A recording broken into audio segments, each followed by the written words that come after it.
Black magic এবং জাদুর ব্যবহার সারা পৃথিবীতে এত বেশি হয়, আমরা অনেকে এ সম্পর্কে ধারণাও রাখি না। আমি আমার ব্যক্তিগত অভিজ্ঞতার কথা বলতে পারি। আমাদের দেশে ঘরে ঘরে মানুষ ব্ল্যাক ম্যাজিকের শিকার, ঘরে ঘরে, এবং এটা এত পরিমাণ আছে ভেতরে ভেতরে আমরা অনেকে জানি না। আপনারা বিভিন্ন কাগজ দেখেন, সোশ্যাল মিডিয়াতে, বিভিন্ন শহরে, বিভিন্ন আপনার বৈদ্যুতিক খুঁটি ইত্যাদিতে তান্ত্রিক অমুক কামরূপ কামাখ্যা থেকে প্রশিক্ষণ প্রাপ্ত, দেখেন না? হ্যাঁ, স্বামী স্ত্রীর মিল মহব্বত তৈরি, এটা সেটা, দুঃখ দূর, হান তান, এগুলো বেশিরভাগ ব্ল্যাক ম্যাজিশিয়ানদের কাজ। এবং ব্ল্যাক ম্যাজিক এটা মানুষকে ধ্বংস করার জন্য ব্যবহার করা হয়, মৃত্যুর মুখে ঠেলে দেওয়ার জন্য ব্যবহার করা হয়। এটার বাস্তবতা আছে, এটার বাস্তবতা আছে। এবং এত বেশি এই বিষয়টা দৃশ্যমান, মানে দেখতে তো মনে হয় না যে এটা দেখার কোনো উপায় আছে, কিন্তু এটা আপনি যদি কোনো ব্ল্যাক ম্যাজিকের রোগীর কাছে যান এবং তার ট্রিটমেন্ট দেখেন, বিশেষ করে কোরআনের উপরে ঈমান আনার জন্য আর কিচ্ছুর দরকার নাই।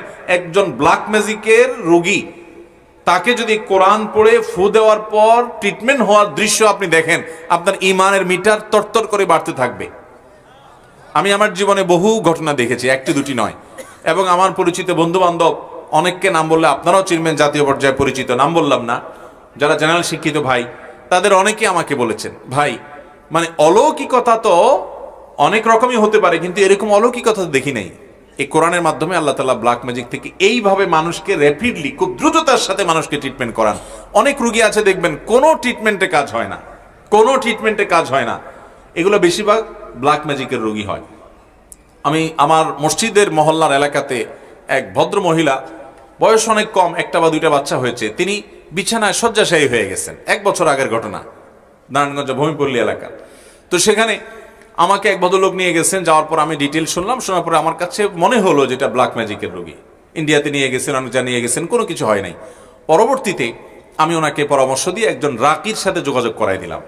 সেই রাকি, তাকে, রাকি মানে ঝাড়ফুঁক করে যারা কোরআন হাদিসের আলোকে, এটা যেটা আমার সাবজেক্ট নাই, সাবজেক্টে একজনকে আমি রেফার করে দিলাম। ওই আল্লাহর বান্দার ঝাড়ফুঁকের পর এই ভদ্র মহিলার বমি হয়েছে, এবং বমি থেকে দেখা গেছে ভেতর থেকে চুলে মোড়ানো একটা আপনার গোশতের টুকরো পাওয়া গেছে, রান্না করা গোশত, এটা চুল দিয়ে মোড়ানো।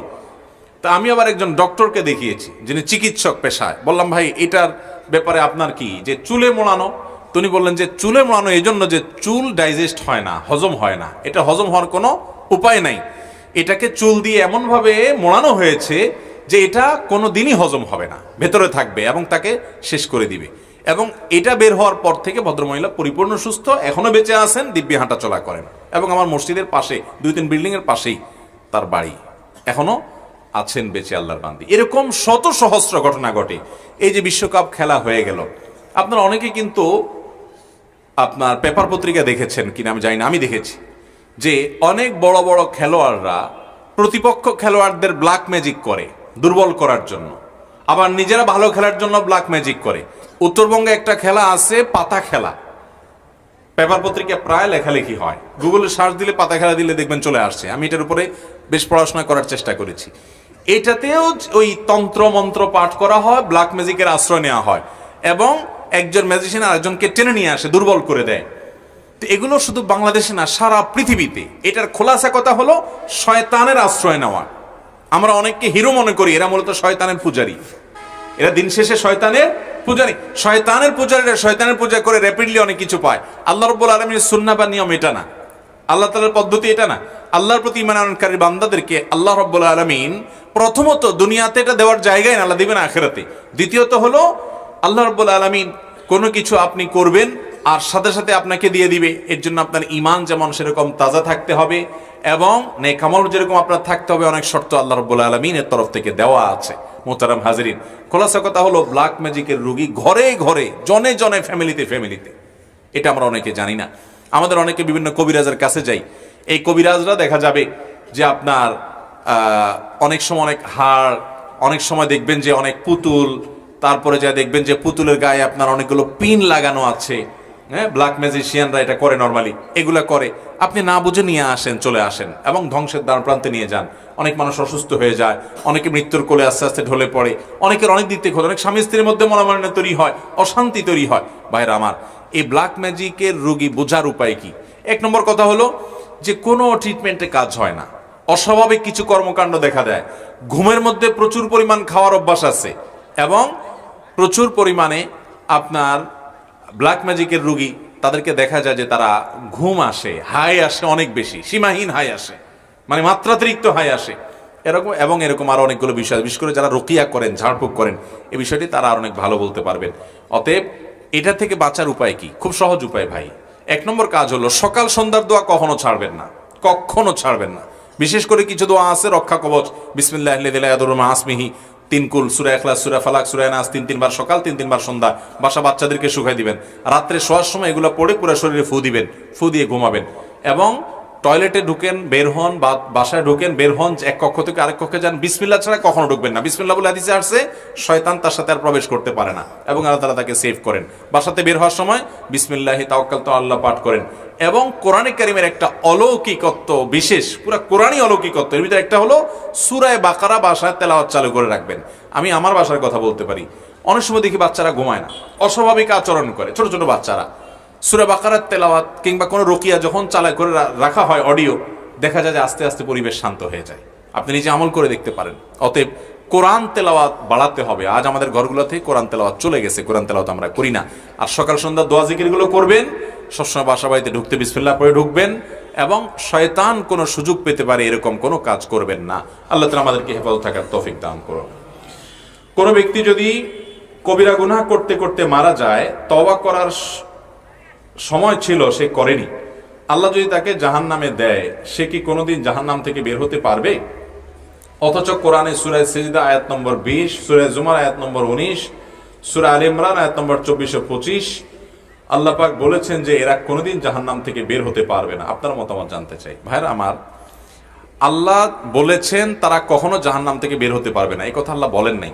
কোরআনে এরকম কোনো কথা আল্লাহ তাআলা বলেন নাই। আল্লাহর কথা হিসাবে কোনো কথা যখন কোট করব আমরা, তখন খুব সাবধানতার সাথে কোট করতে হবে। কারণ আল্লাহর নামে যদি কেউ মিথ্যা কথা বলে, নবী করিম সাল্লাল্লাহু আলাইহি ওয়াসাল্লাম বলেছেন, মান কাযাবা আলাইয়া মুতাআম্মিদান ফালিয়াতাবাওয়া মাকআদাহু মিনান নার। আমার নামে কেউ মিথ্যা বললে তার ঠিকানা সে যেন জাহান্নামে নিশ্চিত জেনে রাখে, সে জাহান্নামের রিজার্ভেশন করে ফেললো টিকেটের। আল্লাহর নবীর নামে মিথ্যা বললে যদি এরকম ভয়াবহ হয়, আল্লাহর নাম মিথ্যা কত বড় ভয়াবহ হবে। এবার আসি মূল জায়গায়। যে আয়াতগুলো কোট করেছেন প্রশ্নকর্তা, সেগুলোতে বলা আছে খালিদিনা ফিহা বা এই জাতীয়, অর্থাৎ যেটার অর্থ হলো জাহান্নামে যাওয়ার কথা বলে আল্লাহ বলেছেন সেখানে সে চিরকাল থাকবে। এই যে জাহান্নাম থেকে আর কোনোদিন সে বের হবে না, বের হতে পারবে না, এরকম কথা আল্লাহ রাব্বুল আলামিন বলেন নাই। এখন কথা হলো চিরকাল থাকবে বলছেন, তো তার মানে তো আর বের হতে পারবে না? না, চিরকাল থাকবে বলছেন, এর মানে এটা সবসময় নাও হতে পারে। আমরা যাবজ্জীবন বলি না, যাবজ্জীবন। এই যাবজ্জীবন এর মানে সব সময়, সব ক্ষেত্রে, সব দেশে, সব সংবিধানে কিন্তু এই না যে একবারে মৃত্যু পর্যন্ত, এটা লিমিটেড টাইম, এটাকে অনেক সময় যাবজ্জীবন বলা হয় অনেক ক্ষেত্রে, আবার কোনো কোনো ক্ষেত্রে আমৃত্যু। তো নবী করিম সাল্লাল্লাহু আলাইহি সাল্লামের হাদিসে, কোরআনে কারীম বিভিন্ন আয়াতে বিভিন্ন অপরাধী যারা কবিরা গুনাহে লিপ্ত হবে তাদের চিরকাল জাহান্নামে থাকার কথা বলা হয়েছে। এখানে চিরকাল বা আজীবন জাহান্নামে থাকার মানে একেবারে অনন্ত অসীমকাল কোনোদিন বের হতে পারবে না। এই ব্যাখ্যা মুসলিম স্কলার যারা ছিলেন নবী করিম সাল্লাল্লাহু আলাইহি সাল্লামের যুগ থেকে আজও পর্যন্ত, প্রায় সমস্ত মুসলিম স্কলারদের ব্যাখ্যা একটাই, সেটা হলো এখানে তারা কোনোদিনই বের হতে পারবে না, এ উদ্দেশ্য না। আহলে সুন্নাত জামাতের বিশ্বাস, আকীদা এটা না। এর একটা কারণ এটিও হতে পারে যে অপরাধগুলো যারা করেছে এটাকে হালাল মনে করে, বৈধ মনে করে আল্লাহর বিধানের প্রতি তোয়াক্কা না করে, তারা যদি কেউ আল্লাহর হালালকে হারাম মনে করে, হারামকে হালাল মনে করে, সেই ইমান থেকে খারিজ হয়ে যায়, সেই হিসাবে সে চিরকাল থাকতে পারে। বাট অপরাধ করেছে, অপরাধের বোধ ছিল, অপরাধ বোধ থাকার পরও সে স্থায়ী জাহান্নামী হবে না।